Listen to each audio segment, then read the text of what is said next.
हर हर महादेव आप सभी को। जैसा कि आप सभी को पता है 9 अप्रैल से हमारे नवरात्र स्टार्ट हो रहे हैं, जो विक्रम संवत के अनुसार हम हिंदुओं का नव वर्ष भी है।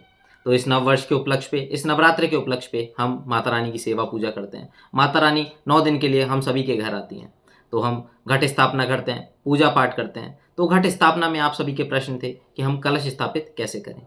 तो आज मैं आपको कलश स्थापना की पूर्ण विधि बताऊंगा, किस तरह से आपको कलश स्थापित करना है, कलश के अंदर हमें क्या क्या चीज़ों को डालना है, कलश को हमारी जो चौकी है उस पर कहाँ स्थापित करना है, कौन सा कलश हम ले। ये सब आपके प्रश्न थे, इसके जवाब मैं आज आपको दूंगा। तो चलिए शुरू करते हैं। देखिए, जो नवरात्रे में हम पहले नवरात्रे पे हम माता रानी की स्थापना करते हैं, कलश स्थापना करते हैं। उस कलश स्थापना में हम जो है कलश लेते हैं, वो कलश हम मिट्टी का ले सकते हैं, वो सर्वोत्तम होता है। उसके अलावा हम लेना चाहें तो तांबे या पीतल का कलश ले सकते हैं। अगर वो भी आपके पास अवेलेबल नहीं है तो हम जो है स्टील का कलश भी ले सकते हैं। तो कलश हमें कहाँ स्थापित करना चाहिए?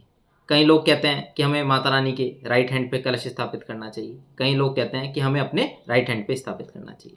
जो मैं अपने हिसाब से करता हूँ, मैं हमेशा अपने राइट हैंड की तरफ कलश स्थापित करता हूँ। कलश जो है हमें माता रानी के लेफ्ट हैंड यानी आपके राइट हैंड की तरफ ही स्थापित करना चाहिए। अगर आप चाहें तो उसे चौकी के मध्य में भी कर सकते हैं और माता रानी के राइट हैंड पे भी कर सकते हैं। ये आपकी इच्छा के ऊपर डिपेंड करता है, आप कलश को कहीं भी स्थापित कर सकते हैं चौकी पर। कलश जो स्थापित करना है, कलश कभी भी खाली स्थापित नहीं किया जाता। उसको आपको स्थापित करने से पहले जहाँ भी जिस भी स्थान पर आप उसको स्थापित कर रहे हैं, जैसे अपने सीधे हाथ की तरफ स्थापित कर रहे हैं, तो वहाँ पहले अक्षत आपको रखने हैं। अक्षत के बाद आपको कलश के अंदर जो है गंगा जल डालना है और शुद्ध जल से उसे भर के वहाँ पर स्थापित करना है। उसके अंदर हमें क्या क्या जो है चीज़ें डालनी चाहिए वो भी मैं आपको बता देता हूँ। आपको जो है चक्रफूल, लौंग, इलायची, ये भी उसके अंदर डालना है, और हल्दी की गांठ, कौड़ी, कमलगट्टे के बीज, अक्षत और थोड़े पुष्प।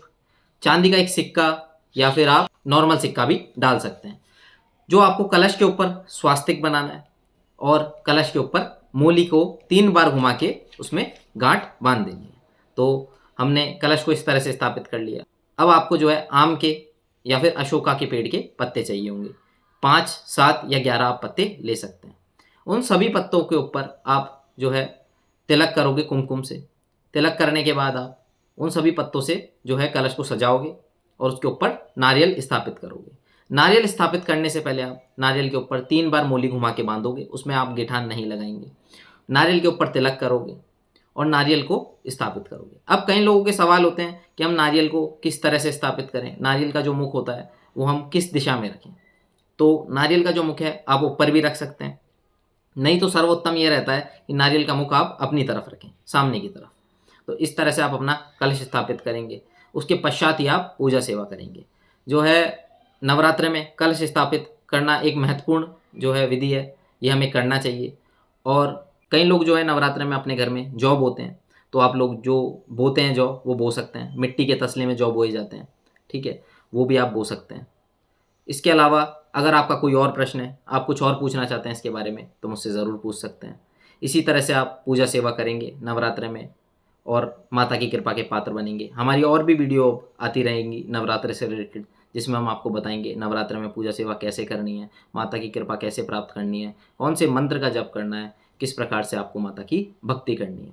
जो लोग पूर्ण रूप से सेवा नहीं कर पाएंगे, जो माता को स्थापित करके सेवा नहीं कर पाएंगे, उनको क्या करना चाहिए ये भी हम ज़रूर बताएंगे। अगर आपके कोई प्रश्न हो तो वो भी आप हमसे कमेंट बॉक्स में पूछ सकते हैं। हर हर महादेव आप सभी को।